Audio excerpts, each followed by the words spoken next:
Aloha, attendees. Thank you for coming. My name is Roger Jelinek. I'm Executive Director of the Hawaii Book and Music Festival.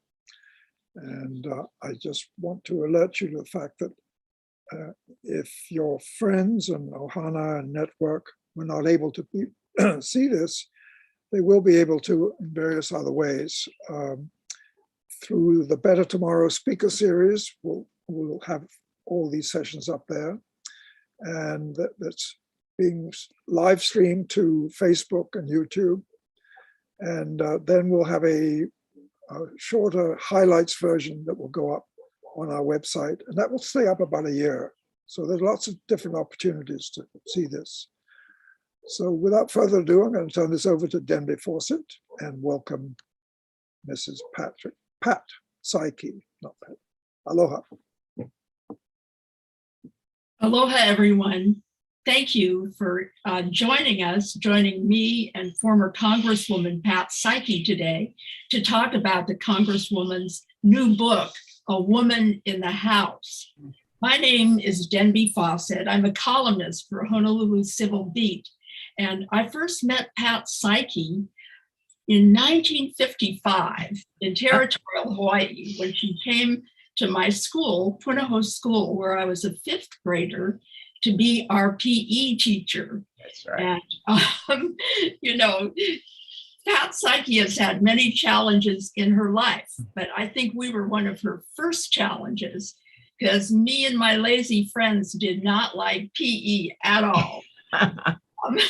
We'll talk about that later. But first of all, welcome, Pat, and thank you so much for doing this, for meeting with us about your just remarkable book. I got to hold it up for everyone to see, A Woman in the House. And, it's amazing when you think back to 1955 to think that we're meeting now in the middle of a global pandemic, meeting in cyberspace. Who would have known that? And who would have known that That's true.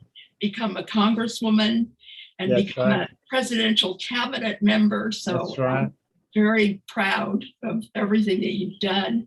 But first of all, to start off, I'd like to show some pictures that we could discuss that show you in the early days of your life and have some show some things that people may not know about you that I find very interesting. So these are your grandparents on the Kuta side. And can you tell me about your family coming from Japan, both sets of grandparents? Yeah, both grandma and grandpa were initially brought over to Hawaii to work in the cane fields. And so they signed an agreement with the Hilo Sugar Company, and they got a piece of property up in Hawaii Street, and they worked to grow sugarcane and sell the cane to the Hilo Sugar Company. Now, Grandma and Grandpa were part of a community of workers. And interestingly, the workers were lived in camps. There was a Japanese camp and a Portuguese camp and a Filipino camp, but they were, according to their background, where they came from, and they worked with each other to survive. And Grandpa and Grandma did very well in forming what they call a kumiai with the other neighbors, and they worked the cane fields. They were very, shall we say, conservative. And Grandma especially had her ideas of what a woman should be all about. So I got my first lessons not to wear shorts because that's much too exposure to too much. And I mustn't climb trees. Girls don't do that. Ojo-sans don't do that. And always sit on the lower side of the table, the ocean side, because men sit on that mountain side, the higher side. And you always walk 3 steps behind the men. And all these basic Japanese traditions she wanted honored by me. So I said, yes, Grandma, yes, Grandma, yes, Grandma. And but I enjoyed them a lot because they knew how to cook in an open fire, cook rice in an open fire, and they had furo, where you sat in a tub with nice warm water, and they provided for me a very strong base, a background of tradition. And not that I observed all of it, but I did take everything they had into consideration as I grew up. I'd like to show you now in your shorts, which is Yeah. how I met you. And Yeah, there I am. when you came to Punahou, as I mentioned earlier, we were the laziest people in the world. My girlfriends and I, and our idea of athletics was riding our horses in Kapiolani Park and going to the beach. And you came in and you wanted us to play soccer and to learn all these competitive sports. And what worked for us, you eventually won us over by one, your beauty. You had this dark hair, and you always, as you're shown here now, wore pure white. You had a whitely pressed blouse and shark skin shorts, which is a kind of a gabardine, very nice fabric.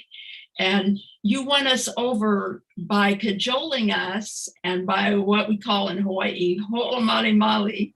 And in a way, that's kind of been your career, your life in politics. You've been very successful at reaching over both sides and cajoling people. And you use a lot of humor in your delivery, which we loved as children. Well, I tell you something, though. It was an honor for me to teach at Punahou School. And there's a whole story about that, because Punahou at the time had only mainland teachers on their faculty. No local people were on their faculty. Sure, they had maybe piano teachers and outside contract teachers, but not staff, not faculty. And John Fox, God bless him, had another thought in his mind. He thought that Punahou should expand its horizons and bring in local people to be part of the faculty so that they'll be part of the community. And so he wanted to find some people who would meld in and maybe work through the integration. And he came up to the university and interviewed me. I was still a junior in college.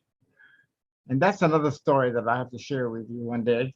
But he asked me to consider being on the faculty of Punahou after I graduated. Now, I got a job to be a teacher at Punahou before I even had my degree.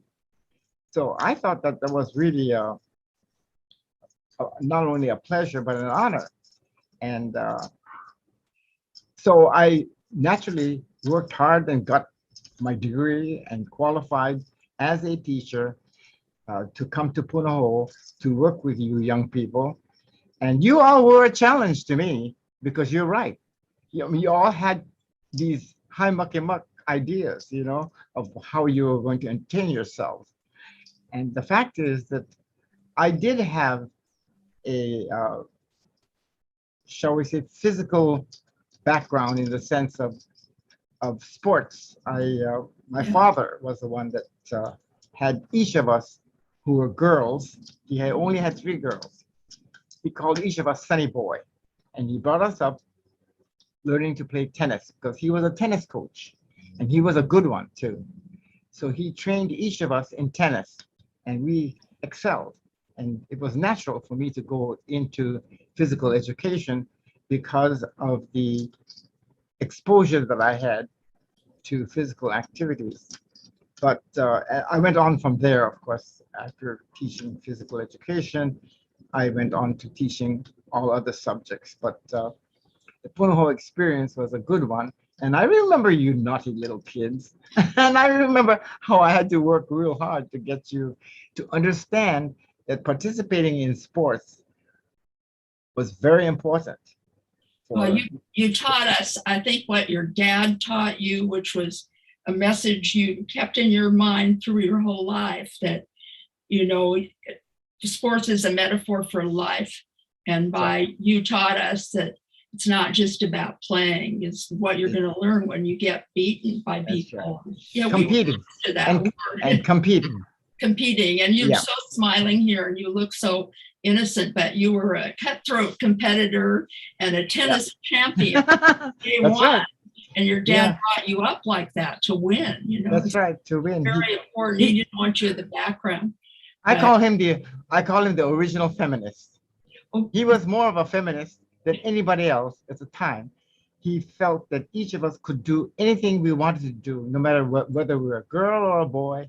We can pursue anything, be good at anything if we tried and worked hard at it. So he was an inspiration. Then in this next picture, there shows you in another, like you see you as the super jock in the last picture. Yeah. This is the Kapalapala pageant, a beauty pageant. Oh, I can't believe it. You don't seem like a beauty pageant type to me. What inspired you to do that? You won, so. Yeah, my friends at Halilau Lima, which was the girls' dormitory, they convinced me that I should run for this position as Kapalapala queen. It was on ethnic choices. Yeah. So I was a Japanese queen. My parents didn't think I'd have a chance to win. I mean, after all, I'm just a kid from Hilo, My mother actually made that gown for me without a fitting because she lived in Hilo and we couldn't afford plane trips, go back and forth to fit the gown. She had my measurements, but we had no fitting. She made the gown. I put it on. It fit perfectly. And they couldn't even come over to watch the contest, partly because they couldn't afford it, but partly because they didn't think I was going to win after all. Surprise, surprise. I like to show the next picture because it shows what this got you into. People think, oh, beauty contests, but actually they can be a great opportunity. And you landed this fabulous job. Oh, yes. The win as Kapalapala Queen opened all kinds of doors for me.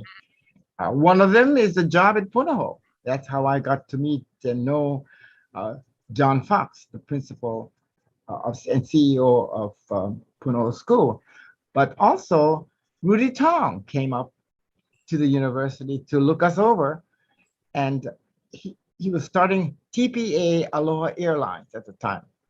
And he needed some college girls to take over on weekends, holidays, and when the volcano erupted. So, hey, it's perfect. I can make my money and pay my own way through college because I had my sister June. This is a picture of my sister June, who wanted to go to college on the mainland, and we couldn't afford that. So I said, look, I'll work. I'll go to school and I'll work. I can get a job, with Aloha Airlines. I'll pay my own way, support you, you go ahead. And it opened up that door. And then also, I had an offer to do modeling for Ritz stores at the time, Ritz stores. And they hired me to model their clothes and they paid for all of my wardrobe. And that took care of that. And so I had many opportunities. I'm grateful for the help that I received. And Rudy Tong, I think you told me this, and I might have heard it from someone else. He started that airline because of discrimination. And this is the territory of Hawaii. This myth of a melting pot is just, that's right. It's a myth. It's not true. And there was so much discrimination against Asian American people. That's right. But you know what else, though?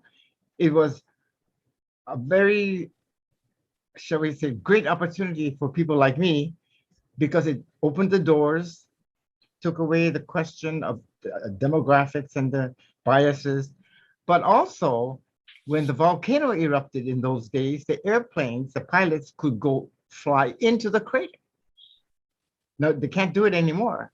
But in those days, we could take the passengers in the plane and fly right into the Halimau crater to see the eruption. And we got double pay for that. And that was, double pay. Dad told me about that. He did that and he said that your feet felt hot in the plane. Yeah.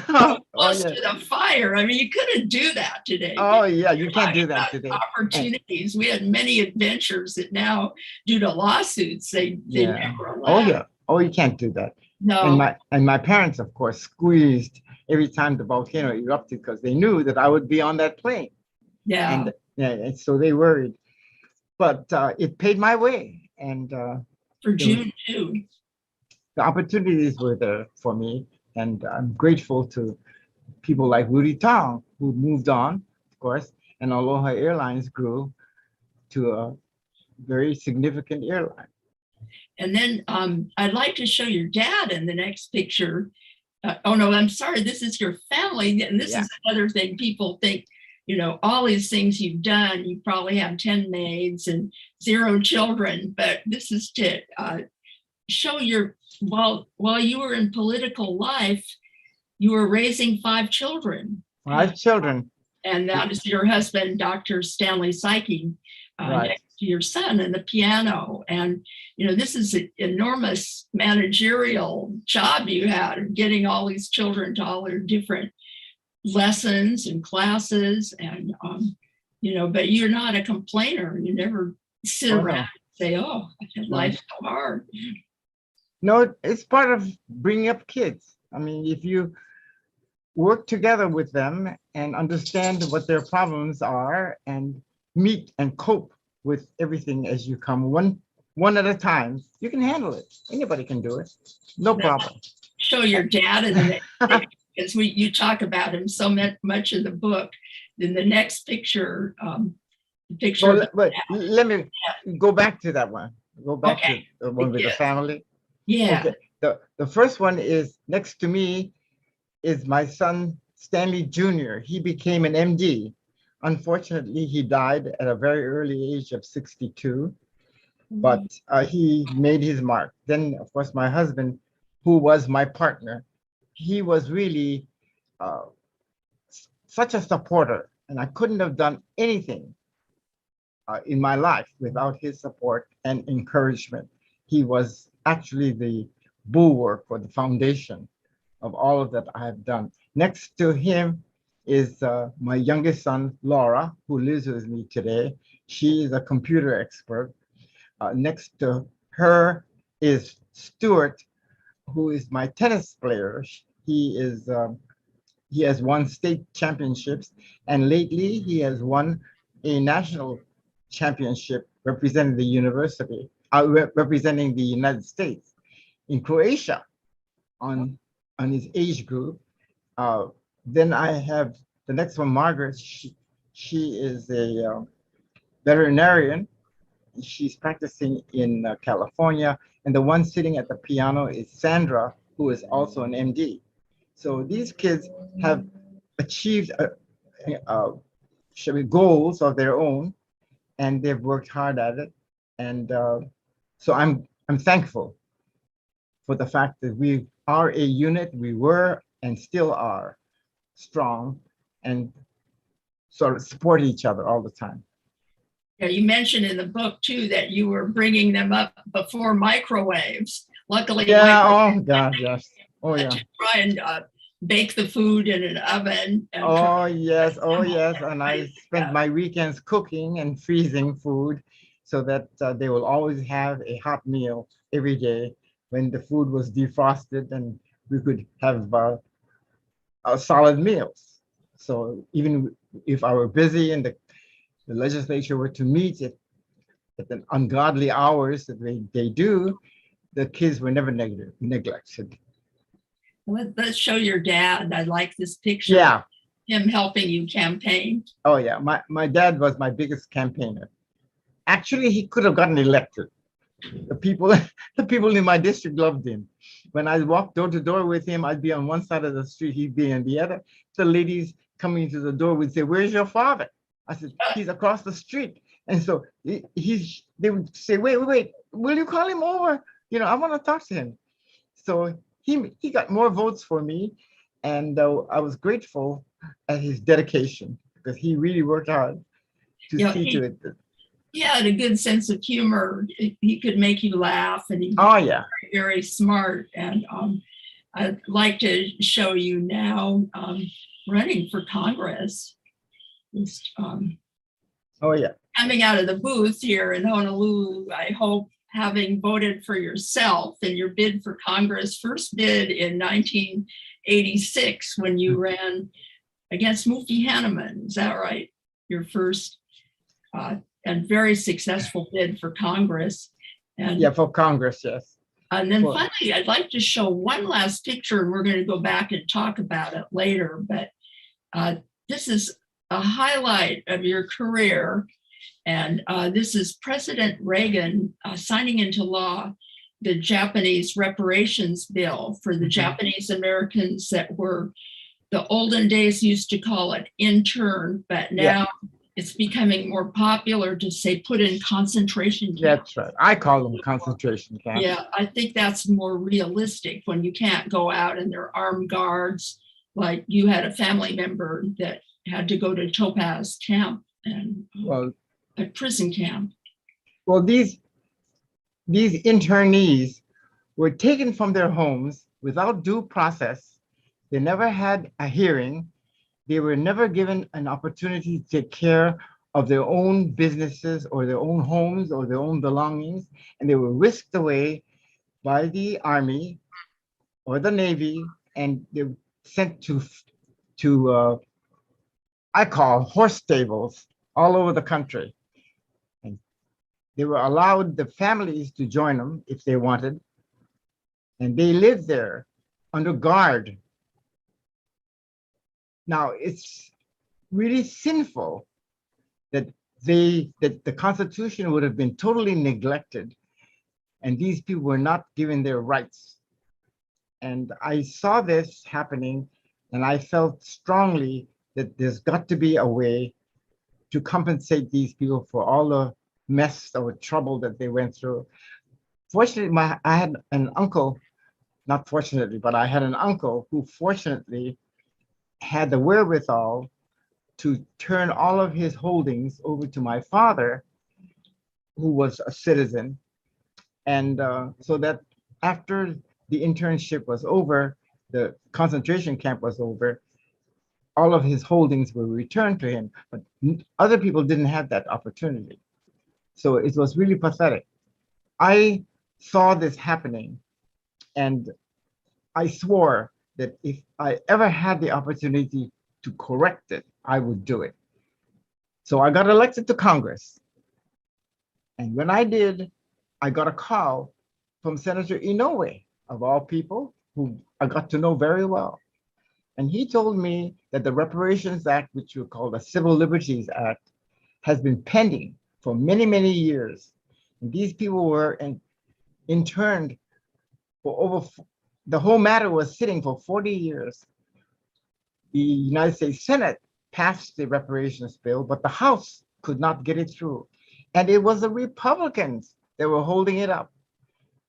So when I learned about that, and I just got elected, I went to Bob Michael, who was the Speaker of the minority, and I asked to have a meeting with the Republican caucus. I sat them all down and I said, fasten your seatbelts. I'm going to take you on a trip from which you are going to finish feeling very guilty. So I want you to hear this whole story.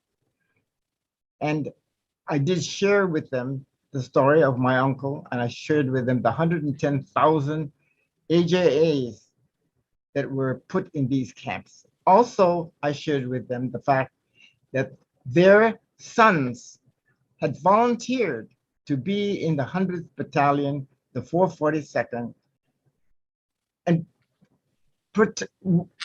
they gave their lives. They actually went out there and fought for our country. And yet their parents were taken into these concentration camps. Well, I tell you, it affected quite a few Republicans. The next time the vote came around again, we had enough Republicans to vote it through, and the bill finally passed, and the signing took place. So the president wanted me to stand right next to him, and he said that he wants me to witness very closely his signature on the reparations, which would give $20,000 to each person who was unduly held, and a formal apology of the United States for what it had done.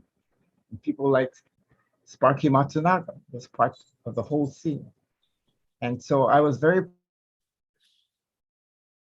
proud that this picture that you see was in the Smithsonian and is in every Japanese museum all over the world. As I have traveled and seen, it's there. And I'm very proud to have been considered by the president to stand right there because he felt strongly that I worked hard to get the matter called to the attention of my fellow Republicans.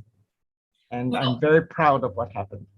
Yeah, you can be kind of bossy as you were a teacher, but I remember from your book too, President Reagan, you have to sign this. You can't let this go into law without your signature. You read the book, didn't you? And, I wrote that in the book, and I'm glad you read it because that's exactly what happened. And then I like the way you look at this picture today and you see on the left, Spark Matsunaga, Democrat, Norman Mineta, former transportation secretary, rep from Arizona, I think. So with a Republican, Patricia Saiki, and a Republican president, and this kind of the way things used to be when people worked together for good to try and get something through, and not minding, like, if you're taking, it's a Republican administration, but the main goal is to get this thing through. That's right. It took 40 years, but it finally got done. And it's better that we did it properly by having him sign it than let it become law without his signature. Yeah, you forced him to do the right thing. Well, I suggested. You suggested, or you followed him. I suggest. Yeah, I'd like to talk now that's the final picture, but I'd like to talk now. Another thing people don't know about you is that you started a labor union, and you've been at the forefront of so many things, and there are things that people don't connect a Republican with. And one would be starting a labor union, and we're going to turn the clock back to territorial Hawaii, or I guess finally it might have been a state by then, but unfairness that continued to women, and in this case, particularly teachers. And please talk about why you were compelled to start a labor union. Well, basically, I doubt that today people realize the laws that were on the books in the 70s and even up to the early 80s. And that's not that long ago, because it's in my lifetime. The laws that were on the books were very, very discriminatory against women. And I don't think anybody really took care to understand why. Now, the ramifications of that prejudice went through the system, affecting everyone, including school teachers. And I was a teacher at Kaimaki Intermediate at the time when I was held on an equal basis with the other teachers, and we were all considered staff, not professionals, staff. So we had no free period. We were used as monitors during recesses. We had no room to make phone calls. In fact, the sad part about it is the thing that really triggered the dissatisfaction on my part, besides all of the neglect and the discrimination, was when my youngest child was taken to the hospital at the time that she was in the daycare center. And I was called and told that she was ill. So I went down to the office to make the phone call to find out what hospital she went to and what was the problem. And I was told by the staff there that hesitantly but surely I could not use the telephone there in the administration office because it was against the rules. And if you want to make a phone call about your personal phone call, you have to go up to 18th Avenue to the public phone, and you're free to do that. That was the trigger. I made a phone call, all right. What I did was I picked up the phone and I called Charlie Kendall, who was then the head of the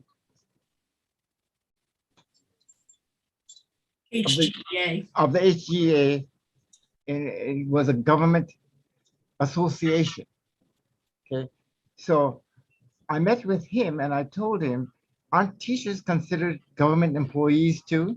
Why is it that teachers are not included in your concern, in your consideration? And I told him the situation, and he says, my gosh, let's do something about it. I said, that's right. I'd like to create a teachers chapter of the HGA.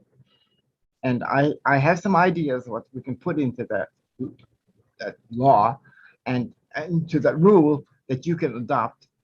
And if you can create this, there are certain things that I would like to see. I'd like to see teachers represented by the HGA. I'd like the teachers to have total support of the organization. I'd like for you to represent the teachers whenever there is going to be or would be any question of where we stand on any issue. In other words, it's being part of the labor union. He says, absolutely, we'll create the teachers chapter, and he did. And so I went out and we recruited about 2,000 or 3,000 teachers immediately. I mean, there was no question they wanted to representation. And there was no teachers union in the state of Hawaii at the time. The HSTA and the AFT were not here. So the teachers had no place to go. So we then took an aggressive step forward and laid down some rules so that we would receive equal treatment under the law. And later, when the other unions came into town, I was the one that disbanded the teachers chapter because the other unions had representation in Washington, D.C., and things could be changed there. But this is one of the incidents that I took on because I saw an inequity. And whenever I saw an inequity, I wanted to correct it, and I did. Yeah, you've been fighting against inequity of all kinds all your career, but That's it's right. very interesting. You started a labor union for teachers, which That's right. of course love. A Republican. You also dissolved that labor union. That's right. You wanted it to join the national. You That's didn't right. cling on to it in your Yeah. power in the union. No. Power was not my purpose. No, you No. wanted to do the best. And Yes, that's right. But I'd like to go on now to the state house, because gaining all these teachers and supporting you and liking you very much for sticking up for them, they all urged you to run That's right. for office. That's right. They wanted me to run for office. And at first I said, oh no. Yeah. I said, no, the kids are too young, etc., etc. And people like Hannibal Tavares and many others came forward and said, and my parents came forward and said, we'll help. You know, it's important for you to take this role if you can. So with that assurance and support of my husband, I decided that I would run, and I did, and got elected. And by golly, after that, it kept on going. And you were the fourth woman that your book is called A Woman in the House, and people might think that's Congress you're talking about, but that was your theme for the State House. that's And right. when you got elected, you walked into a very fascinating time in Hawaii history when there were so many wrongs to be corrected. And one of the key ones was a woman's right to an abortion. And Hawaii, Roe v. Wade did not come into effect, that decision, to 1973. But in 1970, our state legislature took on this issue, and you were a proponent. Again, people would say a Republican, and nowadays that would probably not be seen. But could you please describe your own strong feelings through your experience with your husband? Yeah, let's give credit where credit is due. It was Vince Yano in the state Senate who introduced the bill to allow for a woman's right to choose whether she wanted to have an abortion or not. That's her choice. It's her body. She should be able to choose. I looked at that and I thought to myself, that's true. That's what we should consider. Because at the time, abortion, of course, is still illegal. But at the time, even anyone who had anything to do with anyone who dealt with abortion was considered an abortionist. So that in this case, a situation occurred where my husband was OBGYN and he had patients who were pregnant who chose to have an abortion. And one of them went, unfortunately, because that's all they could do was go to an illegal abortionist. We call them coat hanger abortionists. And she was bleeding. So she would call. Naturally, it's at 2 o'clock in the morning, right? So the call would come in to my husband. My husband would wake me up and he would say, let's go. I said, go where? He says, we're going to go to my office. You're going to have to come because you're going to have to hold the lamp to give me light, because this woman went to this abortionist. He lost it up and she's bleeding and she will die if I don't do anything to stop that bleeding. And so I said, do you know, Stanley, that you will be then committing a felony, because it is a felony to become an abortionist. He says, well, I don't care what the law says. I think what you should do is change the law, for Christ's sake, he says. But I can't do that now, so we just got to take care of this woman first. And so I said, well, I become guilty too, because I'm going to hold the lamp. He says, well, it's up to you. I said, okay, I'll go. He says, we have to do this because we can't put the lights on in the office because the police will know that there's something going on. And under those circumstances, we'll both, of course, be arrested. That is not important to me. I got to get there now, early. I don't want to argue about this. This woman is dying. Let's go. So off we went to the office. She came in. He patched her up, sewed her up and saved her life. I then went to my office the next day and said, this is not right. If a woman chooses to have an abortion, she's going to have one, whether you like it or not. So why should we then punish her for making that decision in the first place? And then punish all the people who will try to save her life because she made the wrong decision. That is not the way we should handle this whole situation. So I found out that Vinciano had this bill about a woman's right to choose and worked with him then to try to correct the law as it stood. And I felt very good about at least, and the governor of the state, being a strong Catholic, would not sign the bill, but he let it become law without his signature because he understood what we were talking about. Of course, I had to bear the stigma and the accusations of being pro-abortion, but I tried to explain to people that I am not supporting abortion. I don't want people to have abortions. But if a woman chooses to have an abortion, she's going to get one. And I don't care what anyone has to say about it. And when she does, don't you think she should at least have some safeguards to take care of the situation if she runs into trouble?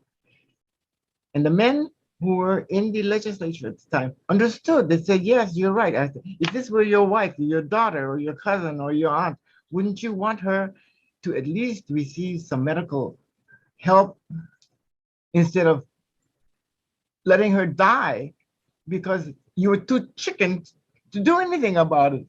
Oh, well, This was, yet another example of how lawmakers work together. That's right.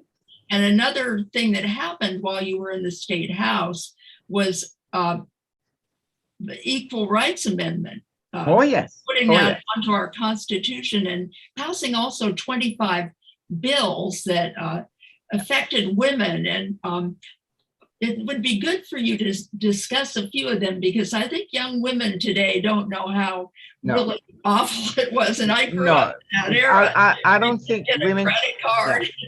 I don't think women today really understand how things work. or they take it for granted, or they may remember, but then they'll forget it. But they could, at that time in 1970, the late 60s and the early 70s, they couldn't get a credit card in their own name. You couldn't go to a bank and open an account and own a home. You couldn't get a loan in your own name. You always had to have your husband or your father's name in order to be able to function in the financial world. It was such discrimination that it was cruel. It really was. And there was no way that women could move financially or economically to advance themselves. There were many other laws. A woman who, for instance, worked all her life for the state government, earned a pension, and died, did not have to, her pension did not necessarily go to her husband. But if a man died, that money would go to the family. But if a woman died, the state takes it. I mean, that is unfair. That had to be changed. There are 25 bills of that nature that Pat Putman, God bless her, she was the one that did the research for me, because I said, let's look at all the laws that we have on the books now and see which ones are discriminatory. And then let's draft bills to correct those. So she found 28 of them. So I introduced them all. And of course, they didn't pass under my name because of the so-called rule that we have that no minority bill can pass. And so they were cockroached by meaningful Democrats. I give them a little grace here. And to me, it was the essence of the legislation that passed that was more important to me than the credit of who introduced it. So even if the bill was introduced by a Democrat, it was identical to the one I had, they voted down my bill and bring that person's bill up, I voted aye, because it was the bill that was important, not who was introducing it. But 25 of them passed. You always like news reporters. You've always been nice to them, and they like you too. And what the reporters did when you didn't get credit for these 28 bills, 25 of which passed, they wrote stories about it. That's right. The reporters. Yeah. You were one of them, and so was Jerry Keir and Richard Boreka and Floyd Takeuchi and Doug Boswell and so many of them were all open-minded and thinking, and they gave credit where credit was due. We're like you. We don't like, reporters don't like unfairness. So yeah, that's true. That's true too. But another, many of them are afraid to differ, and they go along. Oh, one more thing that I'm very proud of, that we very rarely discuss openly, and that is the Title IX bill that passed national. Pat Saiki had a lot to do with this one, and it passed the federal Congress. That's fine, but any federal law that passes doesn't automatically get interpreted and implemented by the state. So it was up to us at the state level to implement the essence and the intent of Title IX. And that's what I am very proud of. I worked very hard to change our funding mechanism so that we not only had an athletic department for men, and a subgroup would be a women's athletic program. Instead, we should have a men's program and a women's program. And as we have a men's athletic director, we shall have a women's athletic director. And the budget will include specifically that the women's athletic program will be set up in every school. And that includes the showers and all of the amenities that go with being an athlete. And that was easy to sell. That was wonderful. I would go to the man and I say, look, if this were your daughter, this were again your cousin or aunt, whoever, do you want that person to always be under the thumb of the men's program, depending on whether they make money as to whether they're going to allow women to have athletic facilities? Oh, no, no, no. Well, then sign this bill because we'll create it. And so Donna Thompson was then named as the first women's athletic director, and that program took off. She was very successful, so that the Rainbow Wahinis today are champions. And if anything, and I can't say specifically, but they're making a lot more money in some instances than the men's program is. So, they're paying for themselves.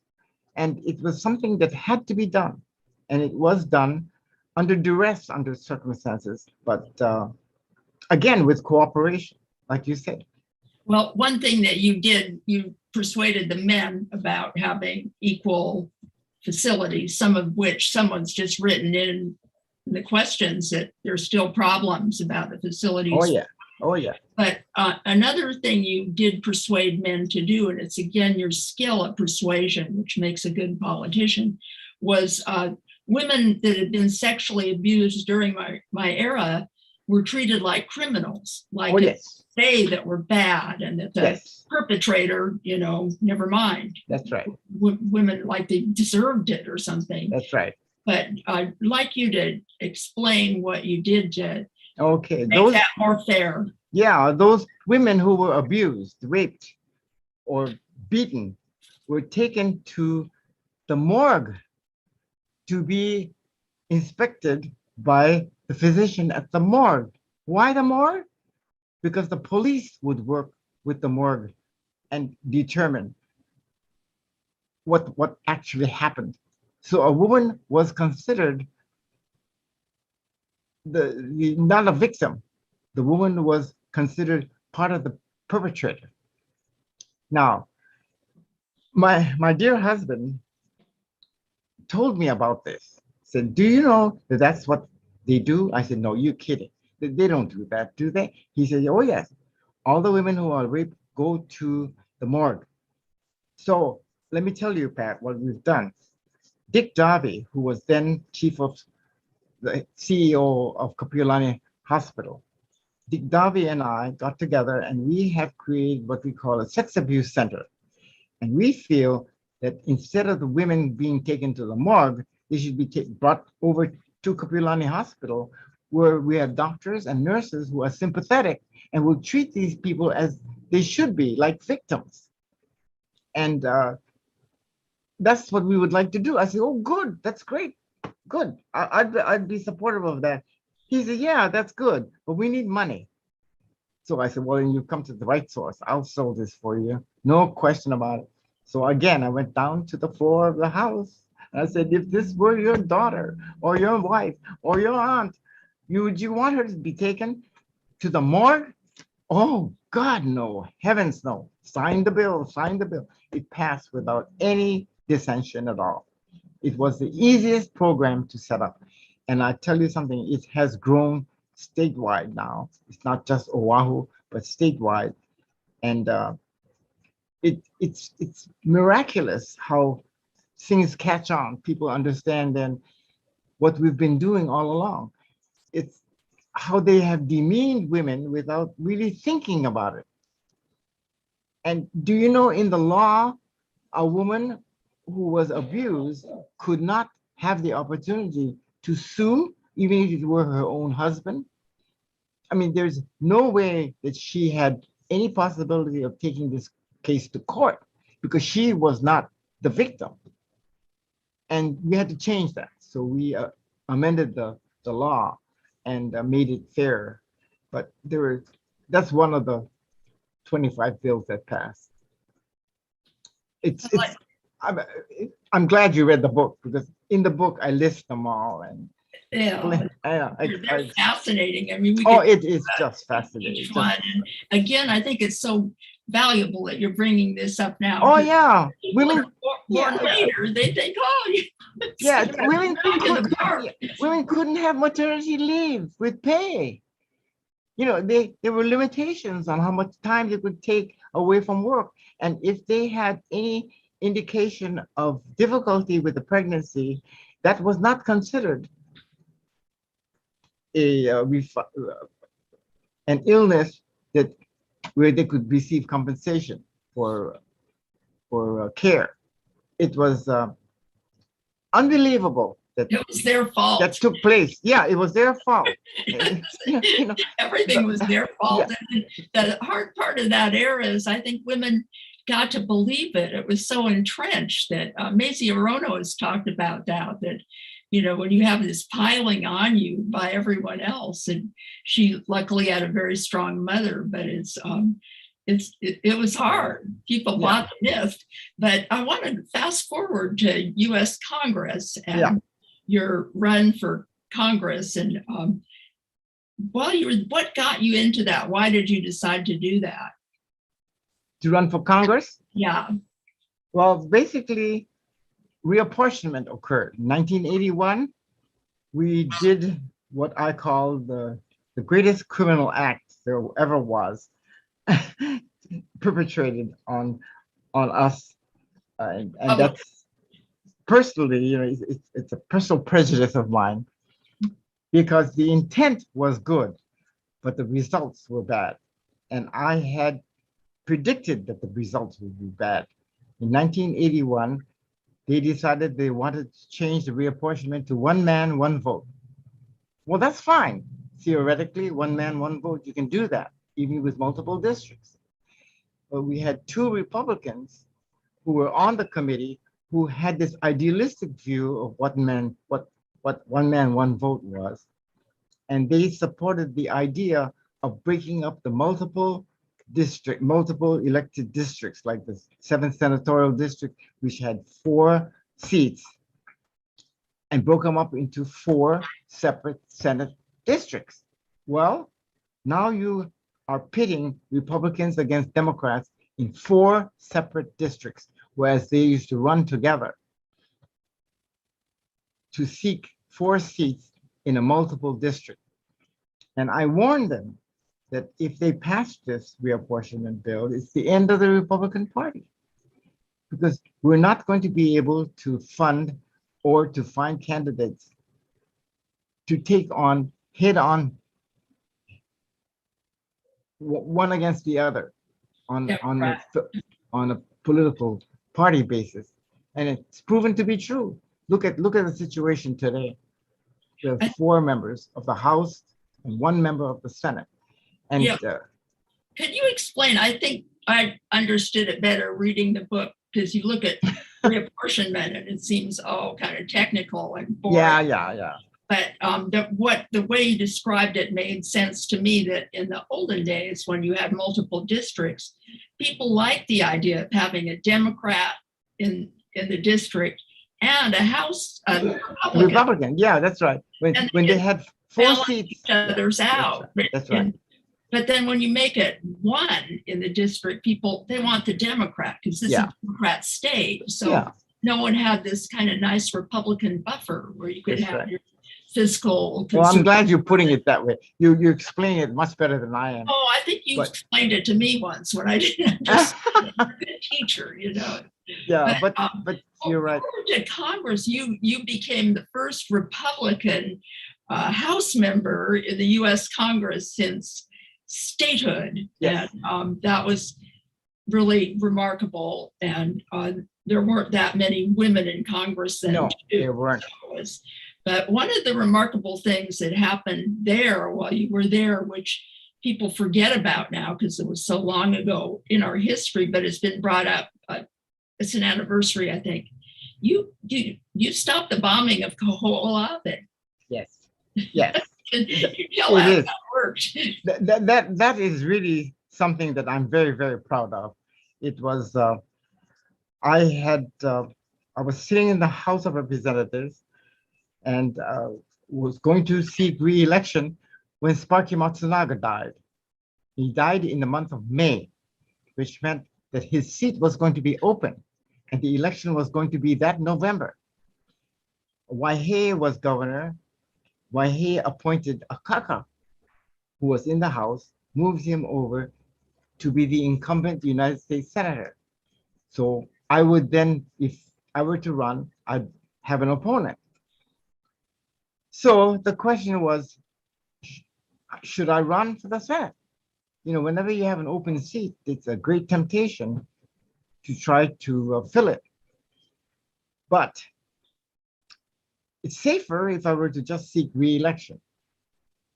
That's where my husband again came through, and he said to me basically the same thing that I would say to myself. Why are you running for office? Are you running for office because you like to be in office? If you have an opportunity now to get elected to a body of 100 people rather than 425 people, you could make more an impact in the body of 100 people. If that's your purpose, to achieve things so that the people of Hawaii can benefit from it, then you'd run for the Senate. And he would tell me, look, Pat, win-win, lose-lose. If you win, great. If you lose, let's go home. We've got 5 kids we can take care of. And we don't need this life going back and forth to Washington, D.C. And I listened to that and I said, you know, you're right. I think that's probably the best excuse. Just then the phone rang. And who was on the line? President Bush. He called me and asked me to meet him at his office, the Oval Office. I knew George Bush. Yeah, the father of our GW. Yes. Herbert Walker Bush. I knew what it was going to be, but that's okay. It's the president calling. I'm going to go. So we sat there, and he did come through and asked me to run for the United States Senate. So I said, well, you know, these are the circumstances. I explained it's going to be a tough race. I'm going to need a lot of help. I don't have any money. You know, I'm going to need millions. And he says, oh, I can help you with that. I'll come over and do a fundraiser, and, you know, we'll drum up all of our colleagues and see what we can do to raise money. And I said, and there are other things, there are issues that have to be addressed. Oh, he says, what, for instance? And that's when I brought up Kaho'olawe. I said, we've got to stop the bombing of Kaho'olawe. He says, Kaho'o what? What's that?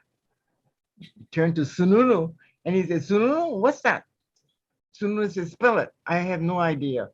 And John Sununu, you know, was chief of staff. So I gave him the details on it, and he told John, see to it. Because I told the president, I don't know whether Democrats have done their research. I have done it. I have done the research. I know that the bombing of Kaho'olawe was allowed by executive order by President Eisenhower. And anytime that an executive order is issued, it can be turned around by another president.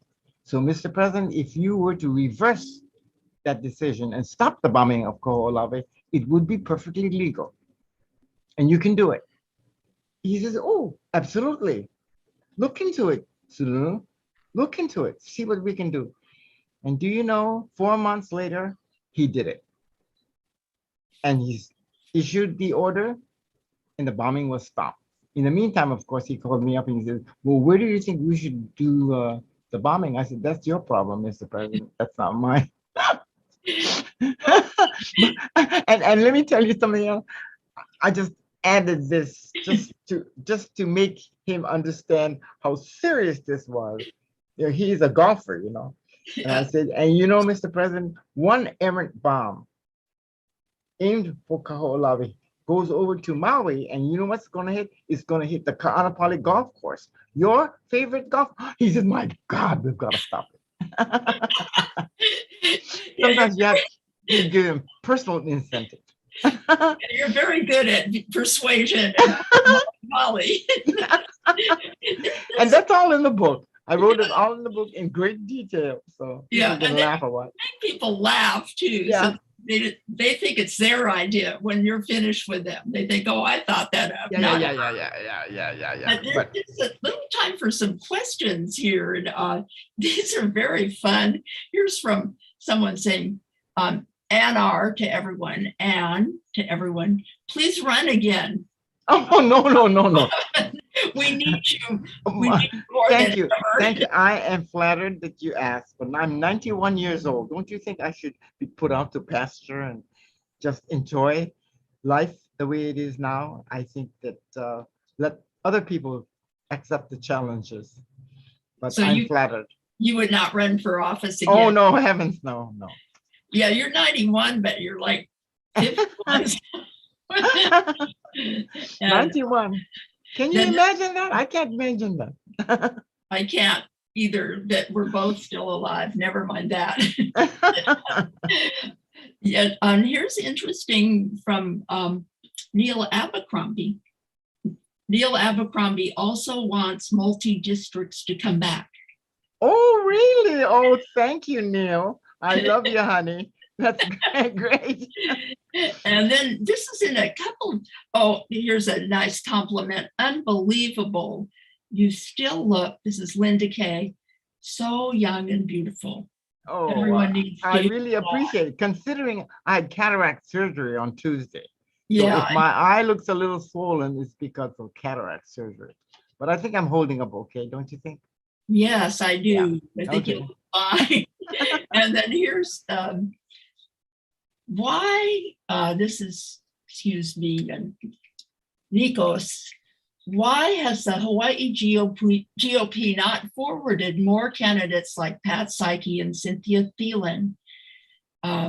Cynthia, an environmental champion, and Hawaii is a lethargic lawmaking process today that's become a lot less responsive to the needs of the working families, including one thing this questioner says, the dearth of genuinely affordable housing. And, Yeah. Well, I thank that person for her concern. And let me say that the party will be taking some strong stances. We are changing chairmanships. Our chairman, Sidney Godfrey, who has done a very good job, is going to resign and turn the matter over to Lynn Finnegan, who is the first vice chairman, who has run for office and succeeded on many occasions, on 3 occasions. So we will have an experienced legislator looking at 2022, and we want to search for candidates who are going to be willing to take on the challenges. And whatever her name is, maybe she can let us know who she is. We'll get, maybe we can talk her into running. but how do you talk someone into running as a Republican today? I mean, you ran when you weren't the dominant party, but you had a big voice. There were like, what, 8 House members or more. Oh, yeah. Oh, yeah. So now when you come to me and say, if you came to me, what would you say to someone that? Well, you've got to have a reason why you would want to be in office. You've got to have a basic understanding of how government works, in the sense that you want to make changes and you want to be active in convincing other people that you can make those changes. And I think the nuts and bolts of campaigning, we can teach you, but you've got to have that core feeling inside your gut that you can do it, that you can make the changes that are necessary to improve things. And if you have that feeling, come forward, we'll help you. And then we're running out of time, I think, but this is a very nice, it's actually a compliment, but I'd like to turn it into a question that, oh, you'll like this, Joanne Yukimura. Oh, Joanne. Now there's a lady who has made a mark herself on Kauai. She's outstanding. I worked with her, especially at the time of the hurricane. Oh, yeah. Hurricane Iniki on Kauai. We worked together very closely. She says, thank you for your amazing legacy, Pat Saiki. You're totally inspiring. And I'd like to turn that into kind of a final question of what do you see as your legacy? Looking back, like Joe Louis said, the great fighter, when he was asked, he said, I did the best I could with what I had. But what do you see in your own legacy that you? Yes, I feel very satisfied with having solved many problems that I saw needed to be corrected. And so I'm satisfied with what I did. And hopefully things will continue to change for the better. But I feel very good about retiring and wish the best to all those who want to follow in my footsteps.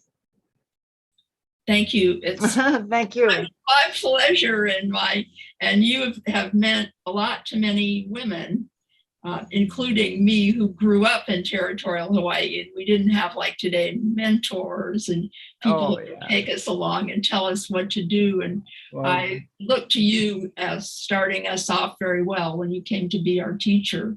Well, Denby, you have been an outstanding journalist, and you have done your share in keeping the truth out there, never fudging and taking the easy way out, you know? And so I actually commend you for your work all these years. Thank you. You did an outstanding job. Thank you, dear teacher. We'll all be friends. We'll be friends forever. Forever, BFF. Right. Thank you. That was a terrific session. Thank you so much. It could go on for another hour quite easily. Easily. But it was absolutely fascinating. I'm a newcomer in the sense I only came to Hawaii in 1992.